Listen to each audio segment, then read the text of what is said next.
घरी फक्त पत्ताकोबी आणि बटाटा असतील ना, तर शेवटी जी रेसिपी तयार होईल ती टिफिनसाठी एकदम परफेक्ट आहे. शेवटपर्यंत व्हिडिओ नक्की बघा.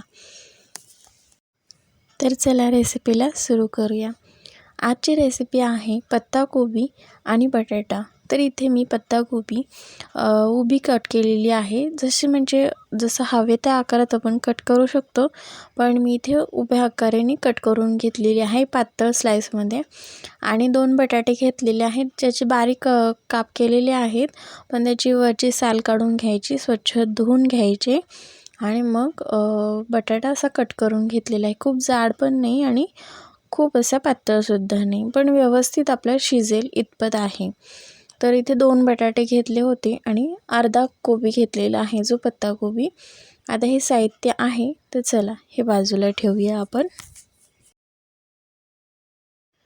आता इथे कढईमध्ये तेल गरम करण्यासाठी ठेवलेलं आहे. तेल छान असं गरम झालं की त्याच्यामध्ये मोहरी टाकली. मोहरी छान अशी तडतडून घ्यायची, कारण मोहरी जर व्यवस्थित अशी फुटली नाही तर ती दाताखाली कचकच लागते.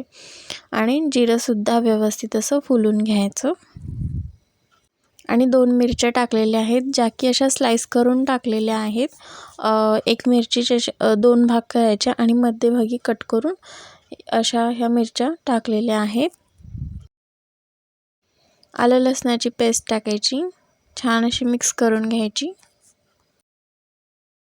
आणि एक मोठ्या आकाराचा कांदा बारीक कट करून घ्यायचा आणि त्याला सोनेरी रंग येईपर्यंत व्यवस्थित असा हा तळून घ्यायचा. तर इथे आपला कांदा तळत आहे तोपर्यंत 1 वाटी मटार टाकायचा. हा फ्रोझन मटार आहे, त्यामुळे व्यवस्थित असं परतवून घ्यायचं. फ्रोझन मटारला खूप जास्त असं परतवण्याची गरज लागत नाही, पण व्यवस्थित असं कांद्यासोबत तळून घ्यायचं. तर इथे आपला कांदा मटार परतवून झाला की त्याच्यामध्ये बटाटे टाकायचे. हे 2 बटाटे आहेत. आता हे सुद्धा व्यवस्थित. आता आपण सुरुवातीला बटाटा टाकला, तर कारण बटाटा इथे आपण कुठेही पाण्याचा वापर केलेला करणार नाही, त्याच्यामुळे बटाटा सुरुवातीला टाकला, कारण तो शेवटपर्यंत व्यवस्थित असा शिजतो आणि म्हणजे कच्चा वगैरे राहत नाही, त्यामुळे सुरुवातीला बटाटा वापरला. आता बटाटा छान असा मिक्स करून घ्यायचा. आता इथे आपण बटाटा परतवून घेतला, त्याच्यामध्ये जो पत्ताकोबी घेतला होता कट करून तो टाकायचा. संपूर्ण पत्ताकोबी आपण इथे टाकलेला आहे. आता हे सगळं व्यवस्थित असं मिक्स करून घ्यायचं. आणि आता टाकायचं चवीनुसार मीठ. मीठ टाकलं की त्याच्यामुळे भाज्या ह्या व्यवस्थित शिजतात. मीठ टाकलं की त्याच्यामुळे पाणी सुटतं आणि भाज्या व्यवस्थित शिजायला मदत होते, त्यामुळे वेगळं असं आपल्याला पाणी टाकण्याची गरज लागत नाही. आता इथे थोडीशी हळद टाकली. हे सगळं व्यवस्थित असं मिक्स करून घ्यायचं. आता टाकायचे सुके मसाले, ज्यामध्ये सगळ्यात पहिल्यांदा लाल मिरची पावडर टाकायचं. जो घरचा आहे त्याच्यामुळे तिखट आहे, त्याच्यामुळे 1 ते 1.5 चम्मच इथे वापरलेला आहे. तुम्ही तिखट म्हणजे जसं तुम्हाला आवडतं कमी जास्त तिखट, त्याप्रमाणे मिरची पावडरचं प्रमाण तुम्ही कमी जास्त करू शकता. आता तुमच्याकडे जो काही गरम मसाला असेल तो इथे टाकलेला आहे. तुम्ही जो कोणता वापरता, काळा मसाला, गरम मसाला किंवा कांदा लसूण मसाला, तर ते टाकायचा आणि हे व्यवस्थित असं सगळं परतवून घ्यायचं. आणि आता टाकायचं 1 टोमॅटो, जो बारीक कट करून घेतला होता. एकच टाकलेला आहे. आता हा टोमॅटो टाकला. आता ह्याला सुद्धा व्यवस्थित असं मिक्स करून घ्यायचं. आता हे आपले सगळे जिन्नस व्यवस्थित शिजेपर्यंत एक मस्त अशी वाफ काढून घ्यायची, एक 4 ते 5 मिनिटाची. पण जरी आपण वाफ काढायला ठेवली तरी मध्ये मध्ये एकदा हलवून घ्यायचं, जेणेकरून काय होतं की भाजी तळायला लागणार नाही आणि व्यवस्थित ती परतवून घ्यायची, कारण इथे कुठेही आपण पाण्याचा वापर केलेला नाही आहे. तर मस्त अशी आपली भाजी बऱ्यापैकी अशी शिजलेली आहे. पण जर नसेल शिजली तरीसुद्धा परत एकदा आपण एक झाकून ठेवायचं 1-2-3 मिनटं आणि मग तयार होते.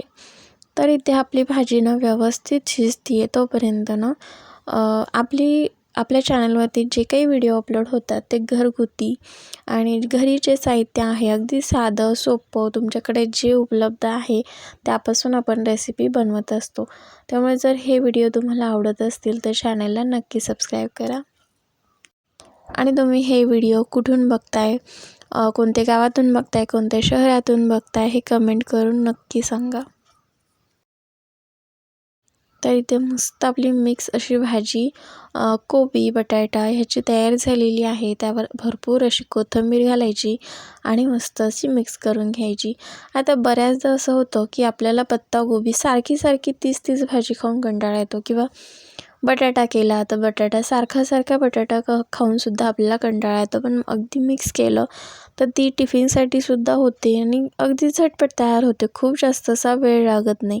पटपट आपलं साहित्य टाकलं आणि एकदा मस्त छान अशी वाफ देऊन घेतली की आपली भाजी तयार होते.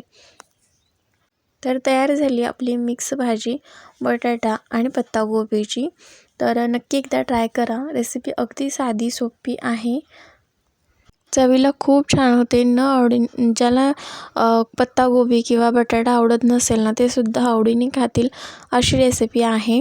तर तुम्हाला व्हिडिओ कसा वाटला हे कमेंट करून नक्की सांगा. पूर्ण रेसिपी बघितली त्यासाठी मनापासून धन्यवाद. आणि ही रेसिपी टिफिनसाठी अगदी परफेक्ट आहे. पटकन होते, खूप असा टाईम लागत नाही.